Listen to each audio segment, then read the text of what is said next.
저는 오늘 말씀을 준비할 때 굉장히 떨렸습니다. 이걸 어떻게 하면 쉽게 성도님들과 함께 이 말씀을 묵상할 수 있을까 고민을 참 많이 했습니다. 보통 마지막 주에 설교를 하기 때문에 12월 달은 제가 설교를 언제 해야 되나 고민을 많이 하고 있었는데, 목사님께서 이렇게 24일 날 설교를 준비하라고 하셨고, 저는 지금까지 계속 요한복음을 강해를 해왔는데 이제 주제 설교를 해야 되는 날이 딱 닥쳤습니다. 어떻게 말씀을 드려야 예수님의 탄생에 대해서 여러분들과 함께 나눌 수 있을까 고민을 참 많이 했는데, 그래서 그림을 그려왔습니다. 우리가 보통 예수님이 우리와 함께 하십니다, 예수님이 탄생하셨습니다 라고 얘기를 들으면 우리는 곧 이런 생각을 많이 합니다. 예수님께서 십자가에 지러 오셨구나, 죽으러 오셨구나 라고 생각을 합니다. 이 부분을 성경 군데군데 많은 내용들이 나와 있기 때문에 설교를 들을 때 대부분 이 부분만 배우고 또 올해는 또 이 부분만 듣고 해서 한 부분 한 부분 따로따로 떼어서 듣는 경우가 참 많이 생깁니다. 그래서 오늘 여러분들과 함께 말씀을 준비하면서 이 구원의 계획이, 구세주 예수님께서 탄생하신 계획이 어떤 식으로 모양이 새겨져 있는지, 어떤 모양으로 이 구원이 이루어져 있는지 제가 표를 보면서 여러분들과 함께 설명을 드리도록 하겠습니다. 우리가 알아야 되는 가장 큰 주제 중에 하나는 예수님께서 이 땅에 오신 목적이 무엇이냐라는 것입니다. 예수님께서 오신 목적은 우리들에게 생명을 주시기 위해서라고도 들으셨을 거고, 십자가에 못 박혀서 돌아가시기 위해서라고도 들은 적이 참 많고, 여러 가지 말들이 참 많은데, 우리가 예수님이 오신 목적에 대해서 정확하게 알아야 그 목적 이외에, 그 목적으로 말미암아 그 많은 그 율법들과 계명들과 그 은혜들과 그 성령의 은사들이 어떻게 이루어지는지 알 수 있기 때문에 예수님이 이 땅에 오신 목적을 아는 것이 성도들에게는 굉장히 중요한 일입니다. 오늘 제가 선정한 그 성경의 본문은 누가복음입니다. 누가복음에 보면 구주라는 단어가 쓰여졌습니다.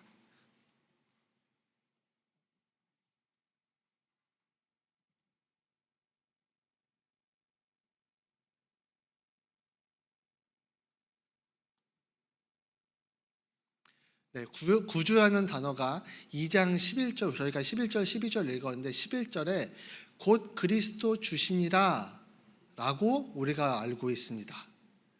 자, 그런데 그리스도, 구원자라는 단어는 구약 성경에 기억해 보시면 여러분들도 아실 겁니다. 구약 성경에는 하나님을 뜻하는 단어였습니다. 구약 성경 대표적인 절 중에 사무엘하 22장 3절에 보면 나의 구원자시라, 하나님께서는 나의 구원자시다 라고 이야기합니다. 하나님도 구원자고 예수님도 구원자네요. 그러면 이 부분은 우리가 예수님이 오신 목적이 하나님께서 이곳에 오신 목적과 동일하시겠죠. 같은 분이십니다. 하나님과 예수님은 같은 분인데, 이것이 도대체 우리가 어떻게 이해를 해야 같은 분이라는 것을 알 수 있겠는가 하는 것이 오늘 설교의 목적이고, 여러분들께서 그걸 이해하시게 된다면 내가 알던 것이 맞구나 하고 생각하실 수 있습니다. 좀 더 거창한 말로 제가 표현을 했지만, 이 땅에는 눈에 보이는 것이 있고 보이지 않는 것이 있습니다. 그런데 하나님께서 이 천지를 창조하시기 이전에는 이 땅에는 영의 세계로 가득해 있었습니다.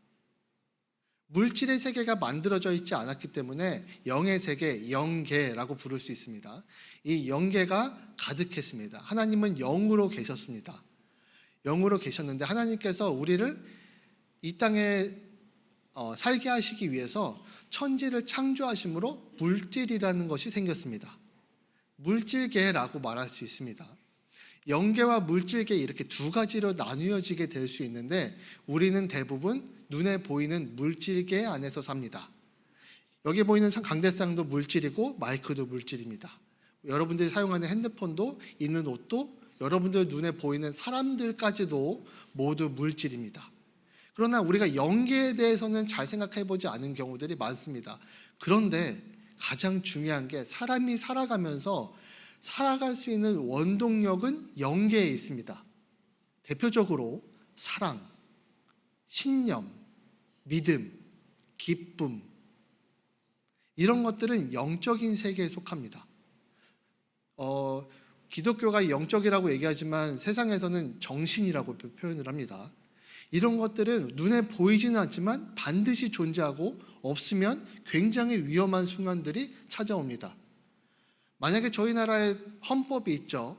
헌법에 국민을 향한 사랑이 빠지면 그건 참혹한 구테타가 됩니다.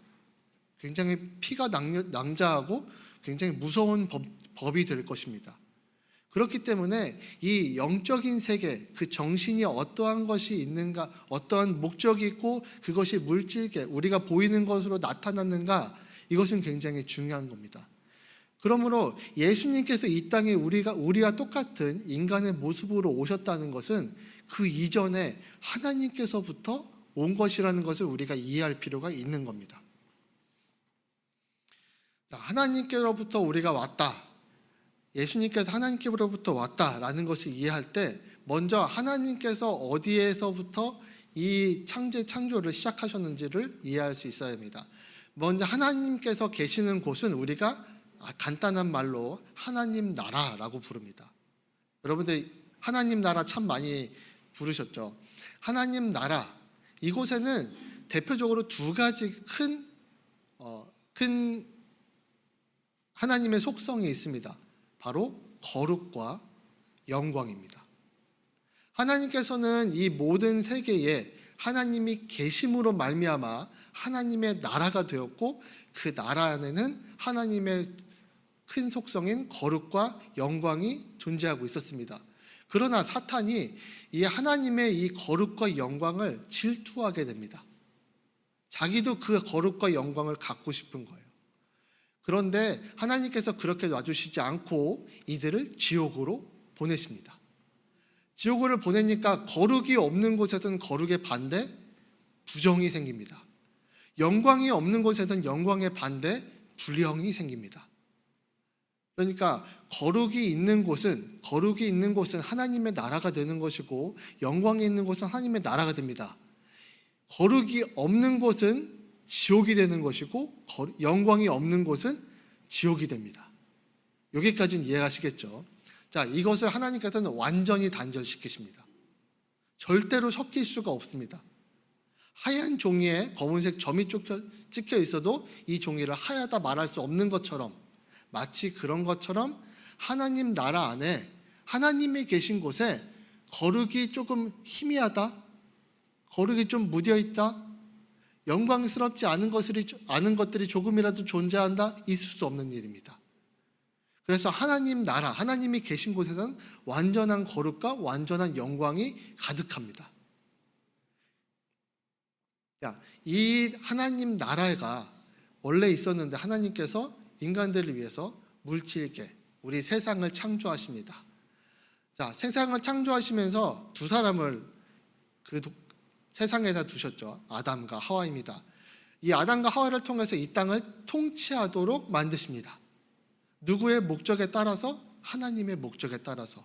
어떠한 모양대로 하나님이 영적인 세계를 관여하시는 것처럼 똑같이 인간도 이 세계에 관여할 수 있게 그 모습 그대로 이 세상을 창조하십니다. 그래서 하나님께서 이 영적인 세계, 이 모든 세계를 창조하시는 것처럼 인간이 창조되었기 때문에 그 모습이 동일한 형태를 띠고 있었습니다. 그런데 이 모습을 볼 때 우리는 대부분 이렇게 이야기할 수 있습니다. 하나님께서 전능하시다. 왜냐하면 인간이 할 수 있는 모든 것은 하나님에게서부터 온 거예요. 그 모양 그대로 온 겁니다. 하나님의 속성이 없는 것이 없습니다. 심지어 분노, 화, 또 다른 사람을 나쁘게 이야기하는 이 모든 것 가지고 하나님의 영역이었습니다. 그것 또한 거룩과 영광 안에 들어있었는데, 문제는 뭐냐면 이 지옥에 있는 사탄이 거룩과 영광을 시기해서 이것을 탁하게 만들기에 작정합니다. 지옥에 있는 사탄이 인간에게 한 가지의 마음을 쑥 집어넣습니다. 바로 의심이라는 겁니다. 아담과 하와는 하나님과 그 에덴 동산에서 함께 이 세상에서 살아갈 때에 그런 의심을 한 적이 없습니다. 내가 이 존재에게 이름을 지어주거나 내가 이 에덴 동산에서 이 세상에서 살아갈 때에 내가 하나님의 뜻에 반하며 살까? 라는 생각을 해본 적이 없습니다. 그런데 이 사탄이 이들 마음속에 하나님이 정말 그런 것일까 하는 의심을 심어주게 됩니다. 그러므로 인해서 이 사탄이 있던 곳에 있던 두 가지가 세상에 섞여 들어옵니다. 바로 이 영광과 거룩이 반대되는 말입니다.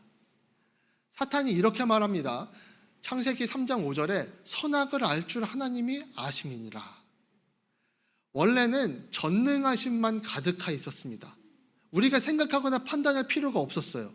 그것들 모두 다 하나님의 속에서 온 것이기 때문에 괜찮았습니다. 하나님께서 모두 수용하실 수 있는 하나님의 범위 내였어요. 그런데 사탄이 갑자기 전지라는 무엇이든 알아야 한다는 것으로 마음을 쑥 집어넣습니다. 하나님이 전능하심, 그래 하나님의 전능하심은 너도 알고 나도 알아. 그런데 아는 것은 또 별게 아닐까? 세상에 대해서 알아가는 것, 사람들에 대해서 알아가는 것, 어떻게 하면 좀 더 많은 것들을 내가 행복하게 살 수 있을까 고민하는 것, 그거 필요하지 않을까? 라고 세상 사람들에게 마음의 의심을 쑥 집어넣은 겁니다. 그것을 성경에서는 너가 선악을 알까봐, 좋고 나쁜 거, 옳고 그른 것을 알까봐 하나님이 그거 못 먹게 하는 거야 라고 얘기합니다. 그러니 이 착한 인간들 마음속에서는 갑자기 이런 생각이 듭니까? 하나님이 나를 속였나? 하나님이 나한테 알려주지 않은 게 있지 않을까? 아니, 어쩌면 하나님이 이 세상을 잘 몰라서 그냥 나한테 적당히 얘기해주고 보낸 거 아닐까? 라고 생각하게 됩니다. 그 마음을 먹고 나니 인간에게 있어서 하나님의 속성에 없는, 필요 없어지는 두 가지가 들어오게 됩니다. 바로 부정과 불영입니다. 이 부정과 불영은 원래 어디 있던 거예요? 지옥에 있던 겁니다. 사탄이 있던 곳에 있는 그 뜻이에요. 그 성질이에요. 성품입니다. 부정과 불영, 이것이 들어오니까 이 세상이 어떻게 됩니까? 지옥이 됩니다. 여러분들 알겠죠? 지옥 같다. 지옥에 살고 있다라고 할 때 그 사람의 마음이 거룩하고 영광이 가득한 마음입니까? 절대로 그렇지 않습니다. 우리랑 같은 물질계에 살아가고 있고 세상에 살아가지만 그들 마음속에는 그들이 사는 삶은 지옥이 됩니다. 왜? 거룩함이 사라지고 영광스러움이 완전 사라지니까 그 사람이 지옥으로 가득합니다. 네, 하나님께서 여기까지는 오케이. 여기까지는 괜찮습니다. 왜냐하면 하나님께서는 이들이 반드시 죽을 것을 알기 때문에 이들에게 생명을 주시면 됩니다. 하나님이 사랑하는 이 사람들에게 심판으로 인하여서 죽을 걸 알기 때문에 생명을 주시기만 하면, 생명의 영역에 다시 들어오라고 얘기만 하면, 이들이 들어오기만 하면 이들에게는 죄사함이 임해집니다. 죄사함이 임해지는 방법엔 두 가지가 있습니다. 그러나 첫 번째 방법을 먼저 말씀드리면 피 흘림이 있습니다. 왜냐하면 죽음으로 가는 것을 생명으로 바꾸는 것이기 때문에 반드시 죽음에 흘려야 하는 대가를 치러야 합니다. 하나님께서 이 거룩함과 영광 그리고 부정과 불영 이거를 완전하게 단절시켜 버렸듯이 그곳에 섞여 들어갈 수 없는 것에 대한 대가를 치러야 한다는 겁니다.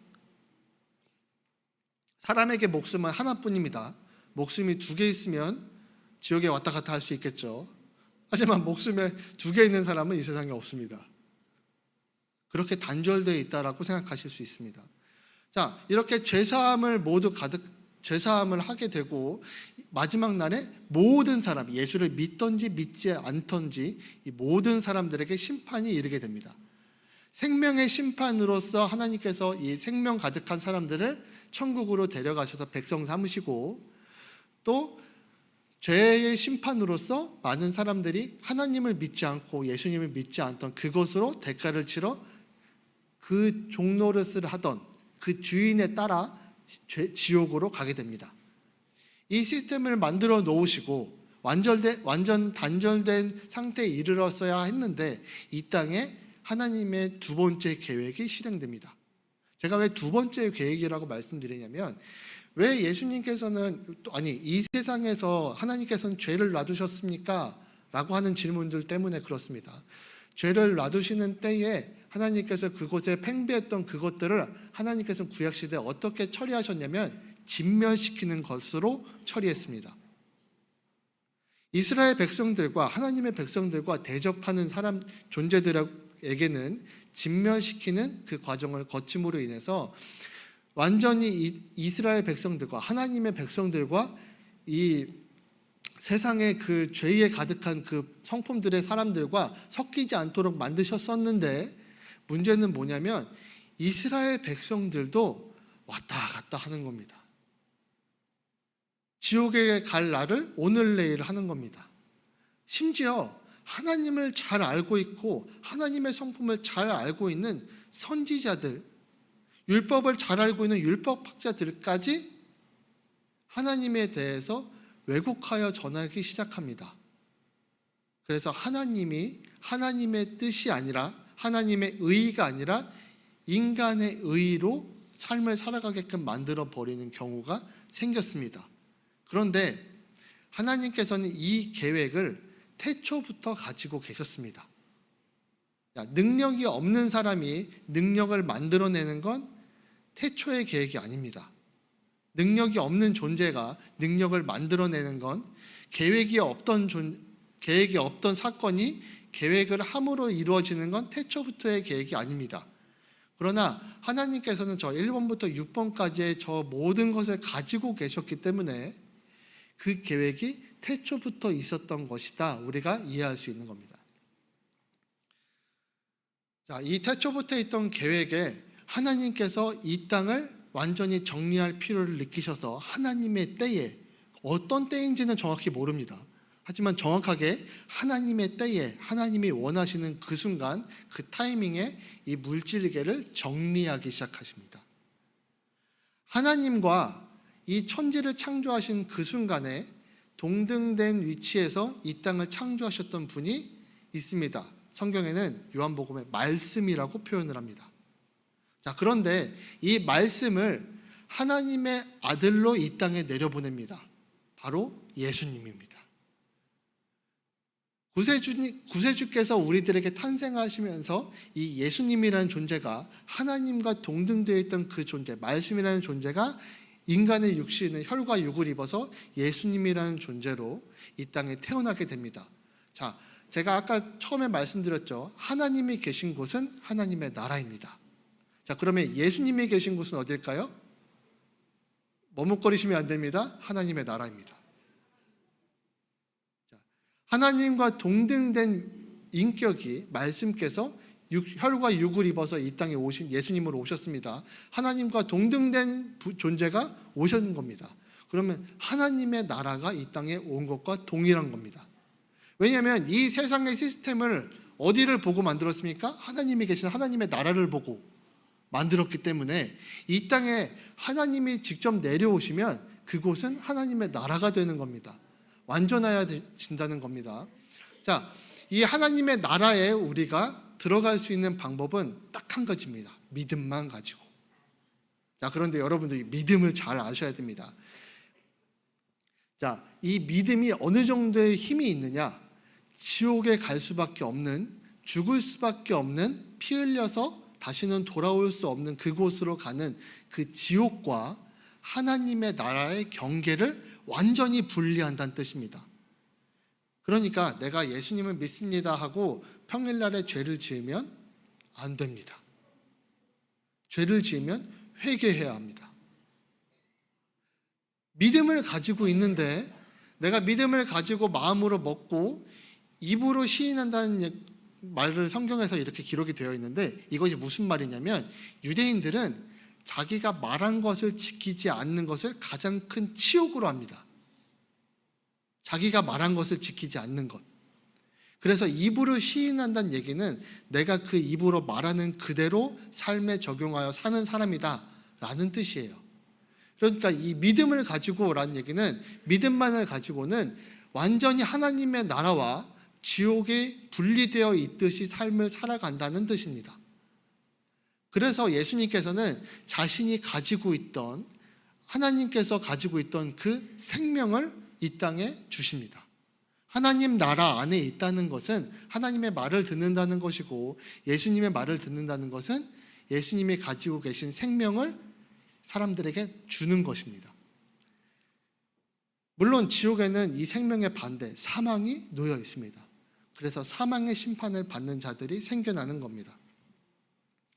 예수님께서는 이 모든 권능을 동일하게 가지고 계십니다. 누가 동일하게요? 하나님과 동일하게요. 하나님께서 전능하시고 전지하시고 삶과 죽음에 대한 모든 권위를 가지고 계시고 죄사할 수 있는 그 죄사함의 힘과 그리고 심판하실 수 있는 권한을 모두 다 예수님께 주십니다. 그래서 예수님께서 믿음만 가지고 지옥 갈 사람과 하나님의 나라 들어갈 사람을 구별할 수 있는 거예요. 완전히 구분 지을 수 있는 겁니다. 여러분들 복은 무엇이라고 생각합니까? 성경의 복은 이렇게 나와 있습니다. 우리 한번 읽어보실까요? 시작.